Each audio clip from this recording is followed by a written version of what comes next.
What happened when the engine of the plane got uprooted while running for takeoff on the runway? Could the pilot control the plane?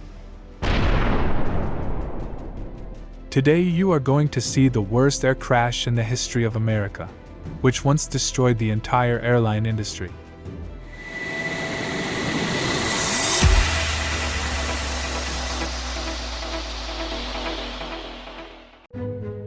May 25, 1979, O'Hare International Airport in the U.S. city of Chicago. At around 2:10 in the afternoon, American Airlines Flight 191 was preparing to leave Chicago for Los Angeles. This airplane of McDonnell Douglas DC-10 model was registered with the number N110AA. This airplane was given to American Airlines on February 25, 1972, and after that, in its 7-year career, this plane had flown only 20,000 hours. The plane was being led by 53-year-old pilot Captain Walter L. Captain Walter L. had a total of 22,000 hours of flying experience, of which 3,000 hours were in the similar McDonnell Douglas DC-10 plane. Apart from this model, Captain Walter also had the experience of flying 17 different types of aircraft.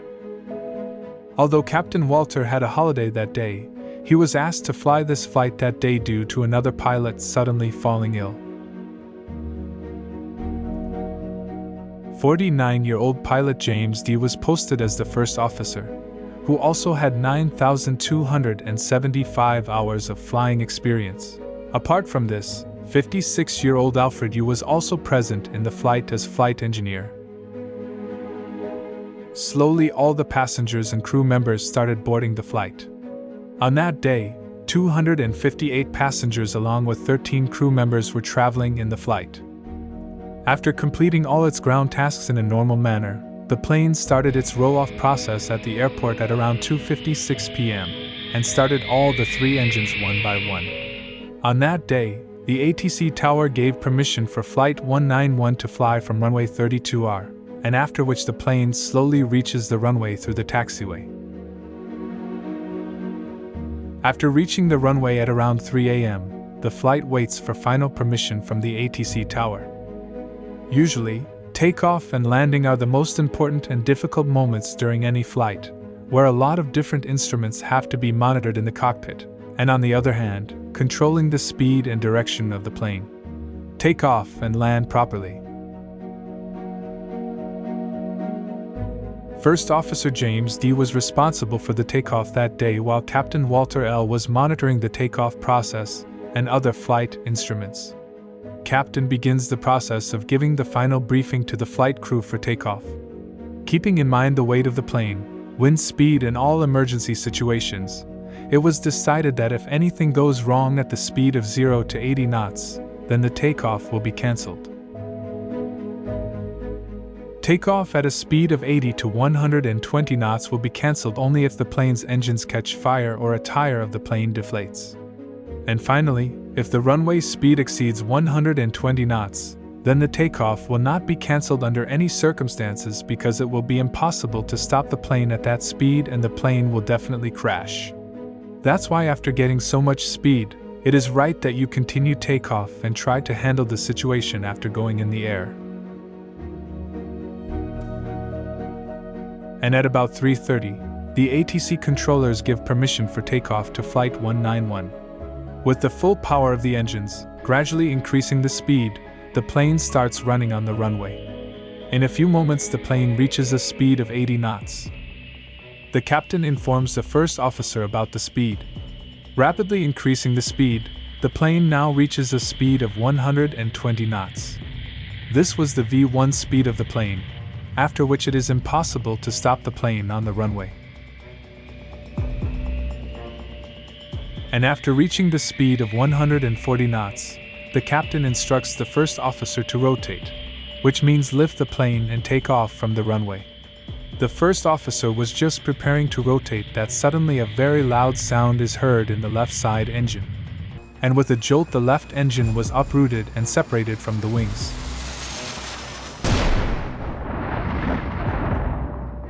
Now, since the pilots could not see the wing from the cockpit, they thought that the left side engine might have failed. They had absolutely no idea that here the whole engine has been uprooted and separated from the plane.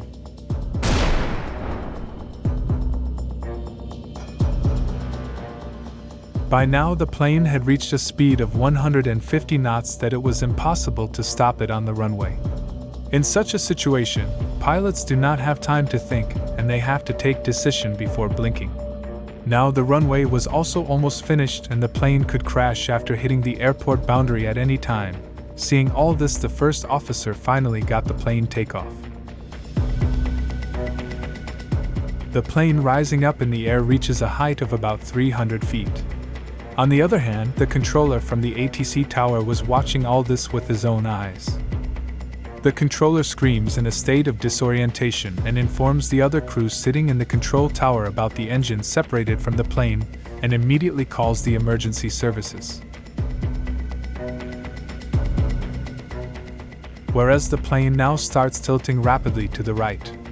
All the control panels and instruments of the plane operated from the power of the right engine, and all the instruments were shut down due to the separation of the engine. In no time, without any cockpit warning, the plane went into stall condition and started falling rapidly while tilting to the right. And after being in the air for just 50 seconds, the plane crashed into a parking area near the airport.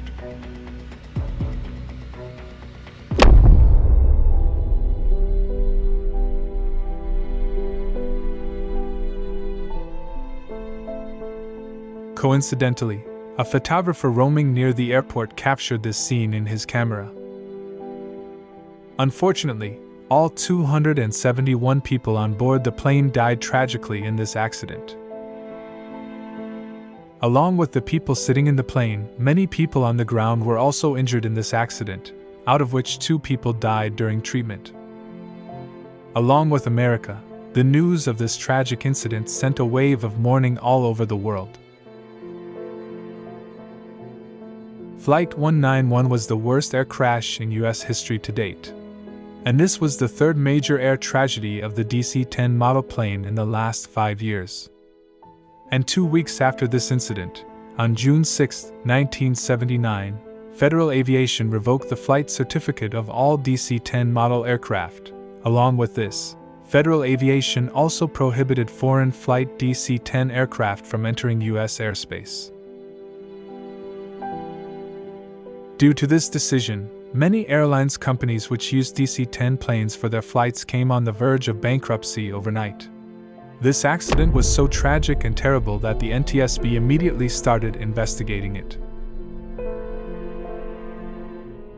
During its preliminary investigation, the NTSB found that a routine check of the plane was performed on May 11, 1979, just 2 weeks before the crash, during which no defect of any kind was found in the plane. But when the NTSB started looking through more old records, very shocking facts began to emerge, after which the cause of this accident kept opening itself, layer by layer.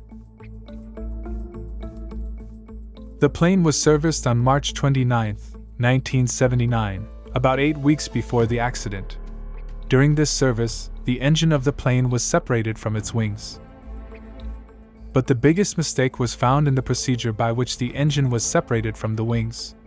McDonnell Douglas Company, which makes this plane, had given instructions to use a special process to separate the engine from the wings. According to these instructions, the engine should first be separated from the pylon mounted on the wings, and then the pylon should be separated from the wings. Only by using this procedure could the engines be separated from the wings safely and correctly. However, this process used to take a lot of time, and the cost of service of the plane used to increase considerably. To save this extra cost, along with American Airlines and many other airlines companies used a shortcut. Instead of detaching the engine from the pylon, those people used to separate the pylon directly from the wings, and after servicing, used to attach the pylon along with the engine to the wings. A lot of time and expense was saved in this process. But this shortcut done to save a little cost proved to be very expensive, for which 271 people had to pay with their lives. Actually, the pylon itself connects the heavy engine to the wings. That's why it is very important for the pylon to be properly connected with the wings.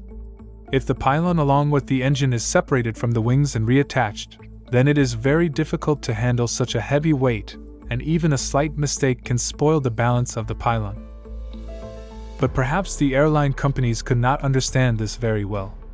During the service, American Airlines had separated the pylon along with the engine from the wings with the help of a forklift crane, and after the service, with the help of forklift crane, they lifted the pylon along with the engine and attached it to the wings. But during this time the forklift accidentally collided with the rear part of the pylon, due to which there was a slight crack in the pylon.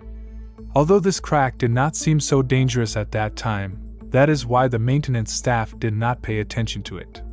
But with the passage of time, the crack grew to such an extent that it could not bear the weight of the engine, and during that ill-fated flight, the right engine broke away from the pylon. This right engine of the plane used to supply power to all the electric parts of the plane. So when the engine broke apart, all monitoring equipment in the cockpit was shut down. For this reason, without any warning message, the plane went into stall condition and the pilot did not know about it. Had the pilots heard a warning message, the accident could have been avoided.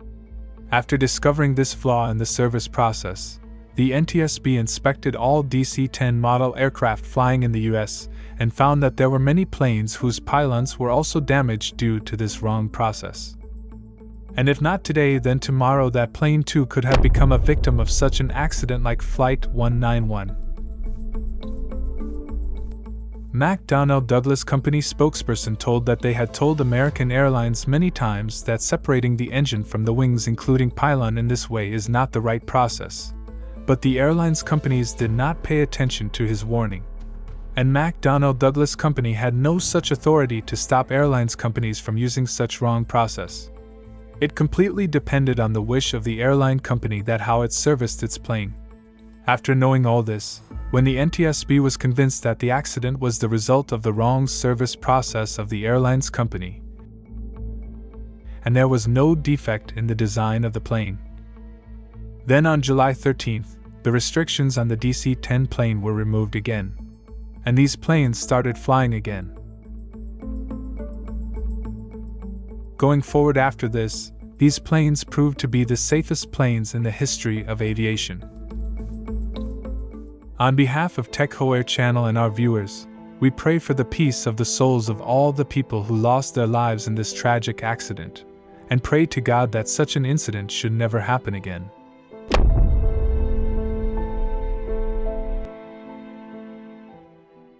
If you liked our video, please encourage us by clicking on the subscribe button to see more such new videos. We are grateful to you for your kind cooperation.